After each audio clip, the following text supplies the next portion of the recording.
Hello everyone, मैं रविंदर दिल्ली से आप सबका अपने चैनल पे वेलकम करती हूँ। और आज की इस वीडियो में ना मैं अपने ये रेन लिली के जो बल्ब्स हैं इनको रिपोर्ट करने वाली हूँ। ये देखिए, ये ना मैंने दिसंबर में आई थिंक या पता नहीं नवंबर में ऑनलाइन मंगवाए थे।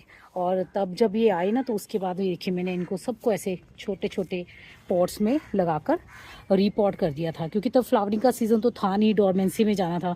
पर हुआ क्या है, जैसे मैंने इनको रीपॉट किया था ना तो ये देखिए ये मल्टीप्लाई हो चुके हैं। अगर ध्यान से देखिए, 1 मिनट ग्लव्स निकालती हूँ पहले मैं। ये देखो, यहाँ से एक निकल रहा है, एक यहाँ से शूट निकल रही है, एक यहाँ से निकल रही है। तो ये काफ़ी मल्टीप्लाई हो चुके हैं। और अब क्या है कि हो सकता है कि ये अप्रैल में मुझे जो है वो फ्लावरिंग इनसे देखने को मिले। वैसे जून जुलाई में तो मिलनी ही है देखने को, जुलाई अगस्त फिर सितंबर तक ये अच्छी फ्लावरिंग करेंगे। तो मैं ना आज इनको अच्छा सॉइल मिक्स बना के थोड़े से बड़े जो है वो पॉट में रिपोर्ट करने वाली हूँ।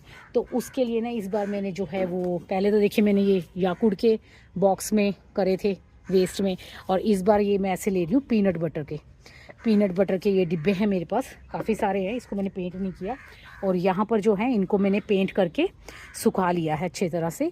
ये मैंने यहाँ पर ना एक्रेलिक पेंट यूज़ किए हैं, जो मिल जाते हैं ऑनलाइन भी मिल जाते हैं, या फिर आपके नियर जो भी स्टेशनरी की शॉप है ना वहाँ पे जाके आप बोलेंगे एक्रेलिक पेंट्स दे दो तो वो सही रहते हैं। ये पानी से धूल मिट्टी से ना उतरता नहीं है ये पेंट, पानी से रब करो जो मर्जी करो, ये बिल्कुल एक तरह से पेंट की तरह फिक्स हो जाता है। जो हम इनेमल पेंट यूज़ करते हैं ना अपने ग्रिल्स वगैरह पे, डोर्स वगैरह पे, उसकी तरह ही होता है ये भी। पर ये है कि इसको पानी के साथ हम यूज़ कर सकते हैं, इसके लिए हमें ऑयल यूज़ करने की ज़रूरत नहीं होती।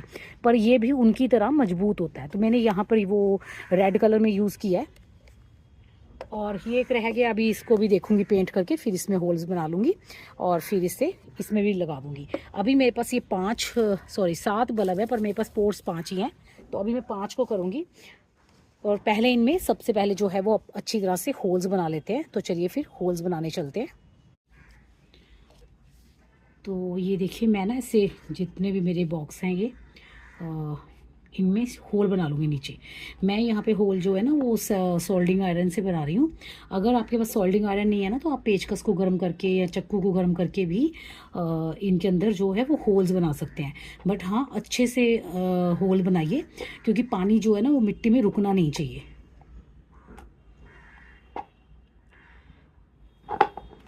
जैसे 5 तो देखिए मैंने नीचे बनाए हैं, उसके बाद ना मैं साइड से भी बनाऊंगी, क्योंकि कई बार क्या होता है नीचे ज़मीन पे ये टच कर जाते हैं तो नीचे से पानी नहीं निकल पाता।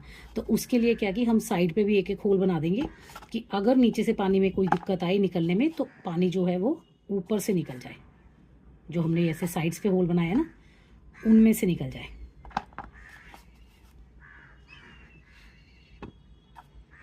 देखिए सारे कितने अच्छे से सारे होल्स बन गए हैं। ये देखिए अंदर से देखेंगे तो आप कितने ज़्यादा अच्छे से होल बने हैं। मैं सारे में होल्स बना लूँ फिर आपको दिखाती हूँ। सब में अच्छी तरह से होल्स मैंने बना लिए हैं। तो ये देखिए सब में ही ऐसे ना 5-5 और भी साइड नीचे है और 4 साइड्स पे है। टोटल में 9 होल बनाए हैं मैंने सब में। और अब जो है हम इनके लिए सॉइल मिक्स रेडी करेंगे। तो सॉइल मिक्स हमें ना बहुत अच्छा बनाना है, ताकि अच्छे से हमें फ्लावरिंग जो है वो देखने को मिले। तो यहाँ पर देखिए सबसे पहले तो जो है ना मैंने वो लिया है यहाँ अपने गार्डन की सॉइल्स। ये जो है ना अपने गार्डन की सॉइल मेरी, आप कोई भी सॉइल ले सकते हो, बट ये है कि चिकनी नहीं होनी चाहिए।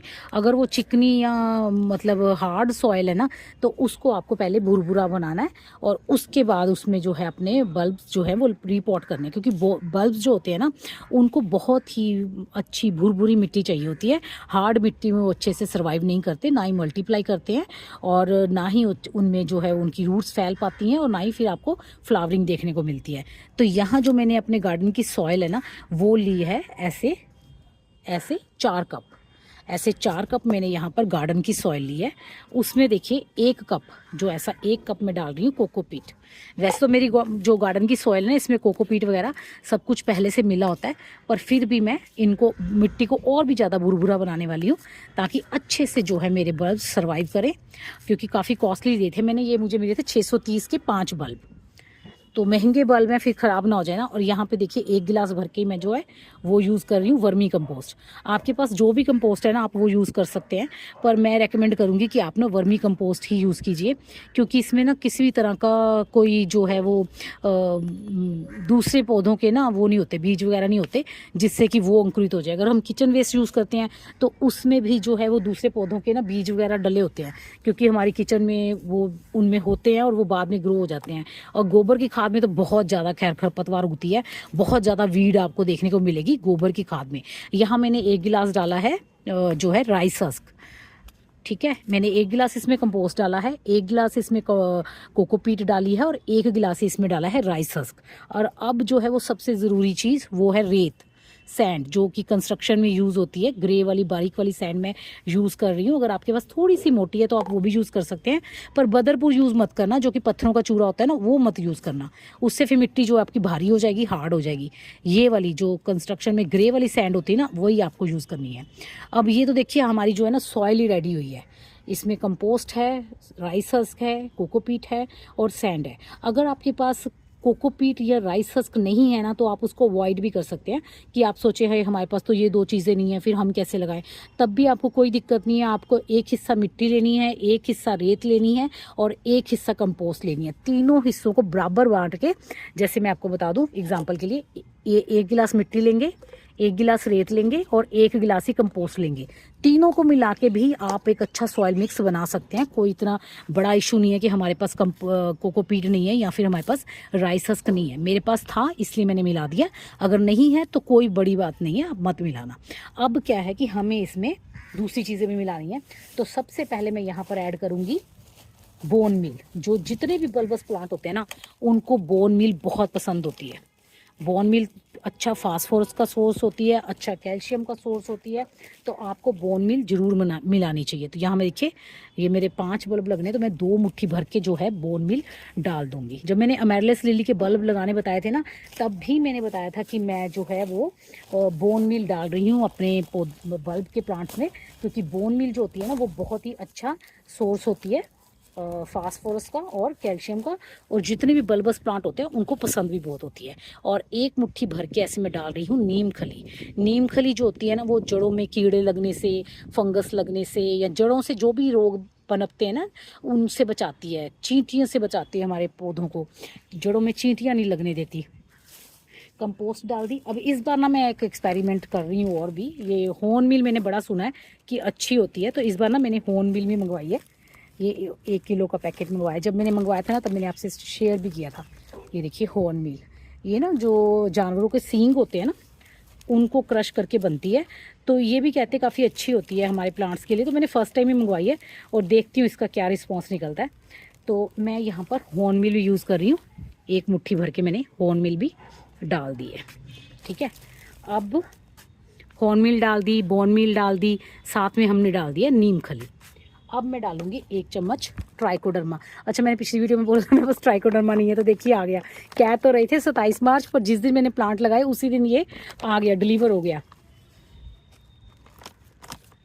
सेम डे मैं नीचे गई प्लांट्स लगा के, तो ये जो है ऑर्डर आ गया था। ये देखिए 1 चम्मच के करीब मैं डाल रही हूँ ट्राइकोडर्मा पाउडर। ये बहुत ही अच्छी जो है वो फंगस होती है, जो हमारे प्लांट्स में ना जितनी भी बैड फंगस होती है जो जड़ों में लगती है या पौधों को नुकसान पहुँचाती है, ये उनको जो है वो खा जाती है। तो ये हमारे पौधों को एक तरह से हर तरह की बीमारी से, फंगस से बचाती है। तो अब हम इसको अच्छी तरह से मिक्स कर लेंगे। इसमें ना मिक्स हो नहीं रहा, तो मैं ना एक बार इसको नीचे डाल लेती हूँ, फिर अच्छे से ये मिक्स होगा। अच्छा हाँ, एक बात और क्लियर कर दूं, अगर आप ये हॉर्न मिल या फिर बोन मिल नहीं यूज़ करना चाहते ना, तो आपको जो है वो रॉक फॉस्फेट यूज़ कर सकते हैं आप। वो भी अच्छा फास्फोरस और कैल्शियम का सोर्स होता है। और स्टोन डस्ट पाउडर आता है, काफ़ी कुछ है जो आप फास्फोरस के लिए यूज़ कर सकते हैं। आप यूज़ कर सकते हैं, क्या नाम है उसका, वुड ऐश, वो भी अच्छा पोटाशियम और फास्फोरस का सोर्स होता है। तो आप कुछ भी मतलब यूज़ कीजिए, बट फास्फोरस आपको देना ही पड़ेगा प्लांट्स को। मुझे बोन मिल से कोई परहेज नहीं है, इसलिए मैंने जो है वो बोन मिल डाल दी है।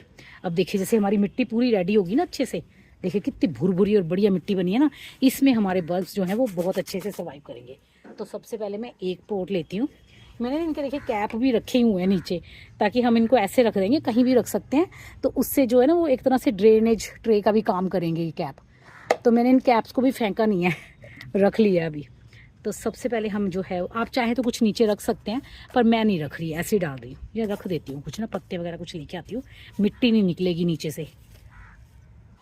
अच्छा, मैं ना ग्रीन नेट के टुकड़े पड़े थे मेरे पास, मैं वो ले आई हूँ। उससे क्या है कि मिट्टी तो नहीं निकलेगी, पर पानी जो है वो इजीली ड्रेन हो जाएगा।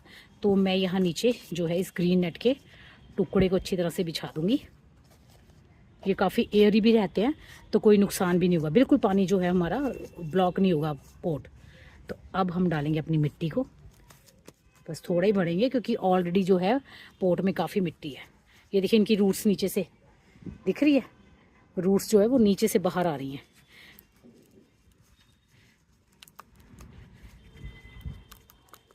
बारिश भी हो ही रही है, देखो कितनी अच्छी जो है रूट डेवलप हुई है ना। बस इसको ऐसे बीच में बिठा देंगे, थोड़ा ज़्यादा ऊंचा हो गया, थोड़ी नीचे से मिट्टी कम करेंगे। हाँ जी, अब देखिए ठीक है ना। अब हम इसके साइड्स पे सारी तरफ मिट्टी डाल देंगे। जितना अच्छा रूट्स को फैलने का मौका मिलेगा, उतने ही अच्छे जो है वो हमें फ्लावरिंग देखने को मिलेगी, और उतने ही जो है हमारे वो बल्ब मल्टीप्लाई होंगे।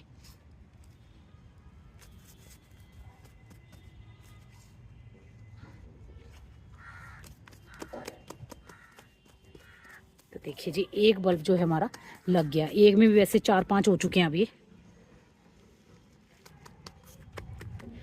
अब मैं दूसरा लगाऊंगी, और ये वाले बल्ब्स को मैंने ऐसे ना अपने ये इसमें क्या लगा था, शायद अडेनियम के सीडलिंग्स लगे थे, तो मैंने ना इसके ऊपर रख दिया था कि ये गिरे ना आंधियों से। हुआ क्या है कि आप देखो, एक मिनट इसको ना ट्रे में डालती हूँ, नहीं तो सारे उसमें सिंडर मिक्स हो जाएगा। तो इन्होंने क्या किया है कि अपनी ना रूट्स इसमें नीचे कर ली हैं। ये देखिए सारी रूट्स ना इनकी, ये दिख रहा है, उसके नीचे उस पोट में ले गए थे ये।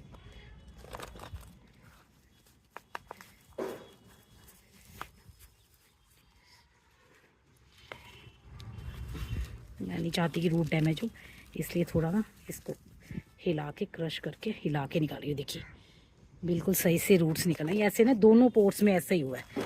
इनको मैंने इसमें रख दिया था, तो इन्होंने नीचे सिंडर वाले पोर्ट्स में अपनी रूट्स को फैला लिया। वो इसकी रूट्स तो देखो आप, ये मैंने अडेनियम के लिए सॉइल मिक्स बनाया था। अडेनियम तो नहीं रिपोर्ट किए, तो सॉइल मिक्स पड़ा था, मैंने इनको इसके ऊपर रख दिया था बस। और देखो आप कितनी अच्छी जो है वो रूट डेवलप हुई हैं। इनको तो साइड पे रखेंगे, अभी इनको भी ज़रा साइड पे कर दे, पहले पोर्ट्स भर लेते हैं।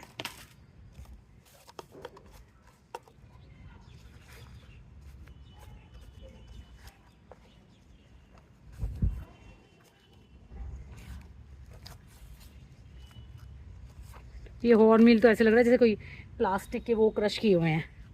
नहीं, थोड़ी ज़्यादा ऊंची होगी। चलिए अब इनमें से एक इसको हम निकालते हैं। मुझे डर लग रहा है अभी इनकी रूट्स ना डैमेज हो, क्योंकि मैं नहीं चाहती किसी भी तरह का रूट्स को किसी भी तरह का कोई डैमेज पहुंचे, और अच्छे से मेरे ये ग्रो हो जाएं।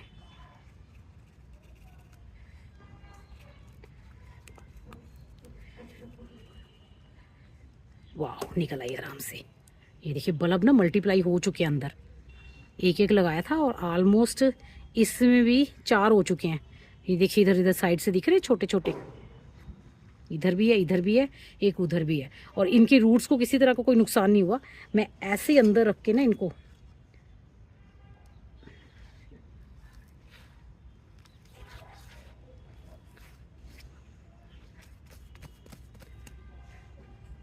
जब इन पे फूल खिलेंगे ना तब भी मैं शेयर करूँगी। ये हाइब्रिड वाले मल्टी पेटल वाले जो हैं वो फ्लावर्स हैं रेन लिली के। ये 120 का एक था शायद, पता नहीं कुछ ऐसे ही था, पर मुझे जो है मैंने 5 मंगवाए थे। और इनमें से एक फ्लावर का जो बल्ब था ना वो 80 रुपीज़ का था, बाकी आलमोस्ट सारे ही 120 के थे। और मैंने 5 मंगवाए थे, और पता नहीं कुछ डिस्काउंट वगैरह था या कुछ क्या था, मुझे टोटल ये 630 के पड़े थे विद डिलीवरी, 630 रुपीज़।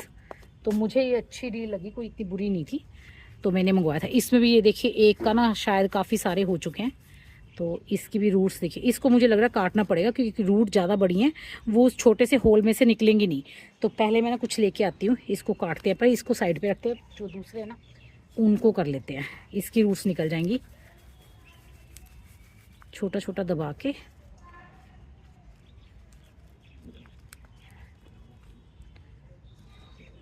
आराम से निकल गई ना, उसकी नहीं निकलेंगी, उसको काटना ही पड़ेगा।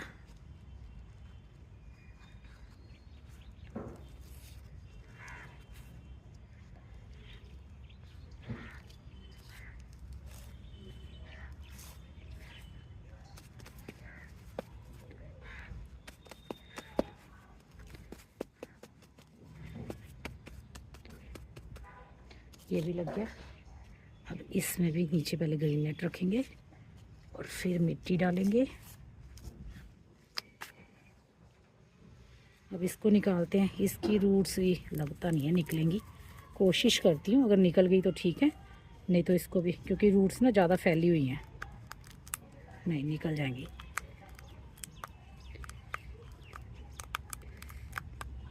निकल गई, ये देखो ना, ये भी एक बल्ब कितना बड़ा हो गया और इसके साइड से एक जो है वो निकल रहा है। और अच्छा, ये ना ये बात भी दिखाती है कि आपने जो सॉइल मिक्स दिया था वो कितना अच्छा था, क्योंकि अगर आप सॉइल मिक्स अच्छा नहीं दोगे ना तो रूट जो बल्ब्स है ना वो इतनी जल्दी डेवलप भी नहीं होते और वो मल्टीप्लाई भी नहीं होते। अगर आपको बल्ब्स को मल्टीप्लाई करना है, आप चाहते हैं कि आपको अच्छी बल्ब्स की ग्रोथ हो, तो आपको सॉइल मिक्स ज़रूर अच्छा बनाना होता है। मैं हमेशा ये कहती हूँ कि सॉइल मिक्स अच्छा बनाइए, तो आपको छोटी चीज़ में भी ना अच्छे रिजल्ट जो है वो देखने को मिलते हैं।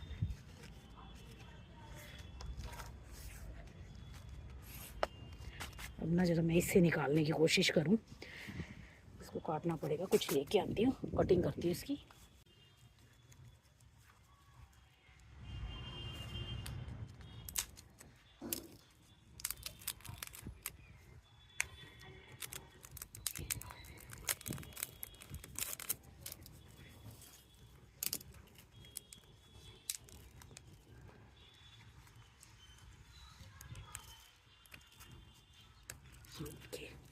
रूट डैमेज नहीं हुई ना और निकल गया एक साइड।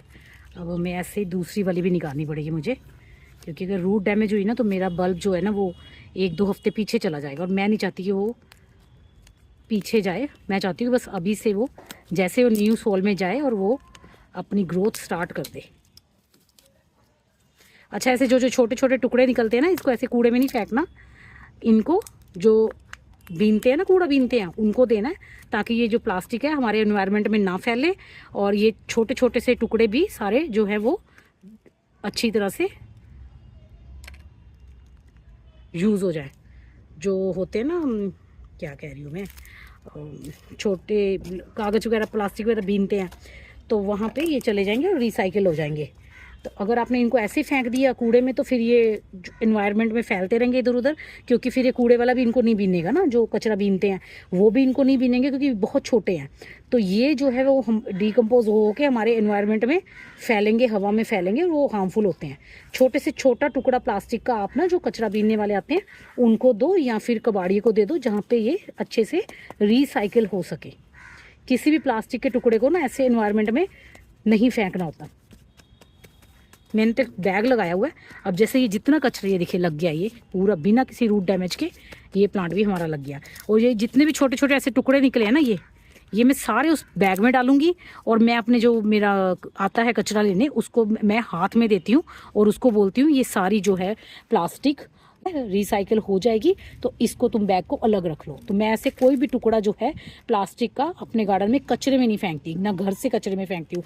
कभी भी आप भी ये कसम खाएं कि कभी भी ऐसे कचरा प्लास्टिक का ओपन में ना फेंके, क्योंकि वो डिकम्पोज होता है और हवा में उसके पार्टिकल्स फैलते हैं जो हमारे सांसों में अंदर जाते हैं और नुकसान करते हैं। बर्ड्स खा लेते हैं, उनको नुकसान करते हैं। तो कोशिश कीजिए कि कभी भी छोटी से छोटी टुकड़ा भी प्लास्टिक का आप बाहर ना फेंकें। तो चलिए, अब जैसे हमारे ये प्लांट्स लग गए हैं, अब इनको वाटरिंग करते हैं।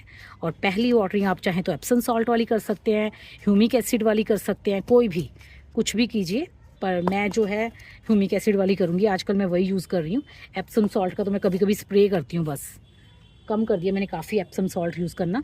अच्छा, मेरे उस पर ना अक्सर कमेंट आता है कि आप ह्यूमिक एसिड कौन सा यूज़ करते हो, तो मैंने ये ह्यूमिक एसिड ऑनलाइन मंगवाया था बायो रिसर्च सेंटर का, वही यूज़ करती हूँ। अब मैं पहले ना ये मिट्टी हटा लूँ क्योंकि नीचे से मिट्टी गीली हो जाएगी।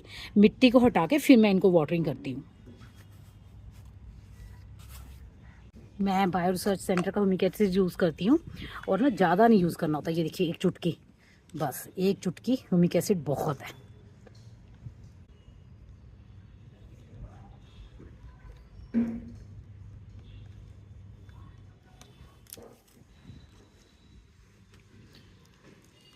बस ये थोड़ा थोड़ा हम सब में डाल देंगे।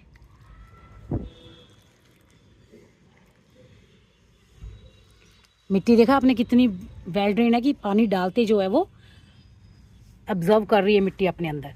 तो बस ऐसी ही जो आपको है मिट्टी बनानी है कि मिट्टी के अंदर पानी खड़ा ना रहे। अच्छा, एक बात मैं और क्लियर कर दूं, जैसे मोस्टली कई लोग सोचते हैं जैसे ना ह्यूमिक एसिड है जो वो केमिकल है। ह्यूमिक एसिड कोई केमिकल नहीं है, ये बहुत ही अच्छा ऑर्गेनिक जो है वो चीज़ है। और ये ना बहुत ही ज़्यादा करोड़ों सालों के प्रोसेस से ये हमारे नेचर से ही पत्थरों के अंदर बनता है। ये ह्यूमिक एसिड ये कोई केमिकल नहीं होता ह्यूमिक एसिड, और बहुत लंबे समय से के बाद ये बनता है नेचुरली कुदरत के अंदर। और हम इसे घर पे इजीली नहीं बना सकते हैं।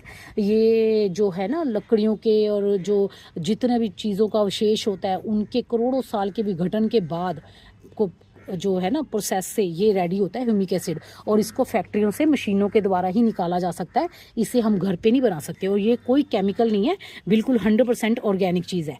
तो देखिए मेरे सारे जो है वो लग गए हैं। अभी भी मेरे 2 बल्ब जो हैं वो बच गए हैं। इसमें पिटूनिया का सीड गिरा होगा। पिटूनिया देखिए कितने अच्छे से अपने आप ही ग्रो हो रहा है। और ये बल्ब भी जो है ना वो मल्टीप्लाई हो चुका है। देखो आप नीचे नीचे से देख रहे हो आप, इसने रूट्स बना ली हुई हैं। 1 2 3 4, एक इधर है 5 और एक यहाँ इधर 6 7 हो चुके हैं ये बल्ब भी। और एक ही ऐसे ये वाला है, इसमें भी पिटूनिया का सीड गिरा होगा।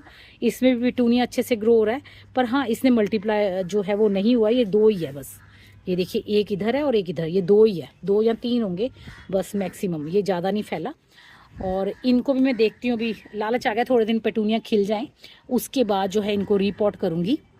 और वैसे भी मेरे पास पोट भी नहीं है अभी। पहले तो ये वाला पोट है जो इसको होल्स बना के पेंट करके फिर मैं इसको इसमें इन दोनों को लगा दूंगी। तो मेरे पास 7 जो हैं डिफरेंट कलर के डिफरेंट टाइप के रेन लिली के बल्ब्स हो जाएंगे। और अच्छा, वो दोनों मैंने अलग मंगवाए थे कहीं और से। ये 5 जो बल्ब थे ना ये कहीं और से मंगवाए थे, ये 630 के थे। वो 2 बल्ब्स जो है वो अलग है, वो पिंक एंड हाइब्रिड में पिंक और एक लेमन शेड है हाइब्रिड में। तो ये 5 लग गए हैं। उम्मीद करती हूँ आपको अच्छी लगी होगी मेरी आज की शेयरिंग। अगर अच्छी लगी है तो इसे लाइक कीजिएगा, अपनी फैमिली एंड फ्रेंड्स के साथ शेयर कीजिएगा। और अगर मेरे चैनल पे न्यू हैं तो इनका अपडेट देखने के लिए मेरे चैनल को सब्सक्राइब कीजिएगा। मिलते हैं फिर नेक्स्ट वीडियो में, तब तक के लिए बाय।